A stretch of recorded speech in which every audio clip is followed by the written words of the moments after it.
Wafanyabiashara wa soko la Makorora Kati katika kata ya Makorora wamehamia katika soko la muda lililopo katika mtaa wa Community Center B ili kupisha ujenzi wa soko jipya la kisasa linalotarajiwa kujengwa katika eneo lililopo soko la sasa kupitia mradi wa Tanzania Tactic Project, fedha kutoka Benki ya Dunia kiasi cha shilingi bilioni 6.9. Diwani wa kata ya Makorora Mheshimiwa Omar Mzee amesema kukamilika kwa soko jipya la kisasa kutapunguza changamoto na kuondoa adha kwa wafanyabiashara wanaofanya kazi jiwani. Sambamba na hilo pia, soko jipya linakwenda kukuza uchumi kwa wafanyabiashara.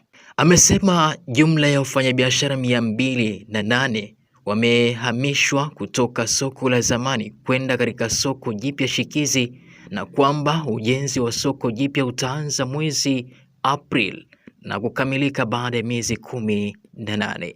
Naye afisa biashara wa halmashauri ya jiji la Tanga anayeshughulikia masoko Bi Mweja Zimbwe amesema soko la awali lilikuwa na changamoto ambapo nyakati za mvua soko hilo linajaa maji na kusababisha usumbufu na hasara kwa wafanyabiashara. Aidha, afisa mtendaji wa kata ya Makorora Bi Catherine Ndunguru amesema hali ya ulinzi imeimarishwa ambapo kuna vikundi vya ulinzi shirikishi pamoja na askari kata, na kwa upande wa utunzaji wa mazingira kata imetenga eneo la kuhifadhi taka kwa urahisi wa uondoshaji.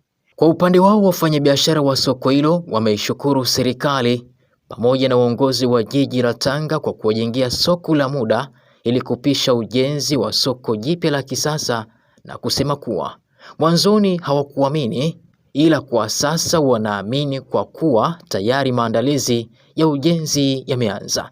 Soko hilo lenye wafanyabiashara 419 lilianzishwa mnamo mwaka 1977 likiwa na wafanyabiashara 60 waliotokea soko la Ngamiani. Mradi wa Tactic umejikita katika kuboresha miundombinu ya barabara na masoko, ambapo mbali na ujenzi wa soko hilo, mradi pia unajenga soko la samaki la kisasa deep sea na kuboresha fukwe katika maeneo ya Raskazon. Kutoka hapa katika kata ya Makorora, langu mie jina naitwa Nasir bin Nasir, ndiye kubakia nami.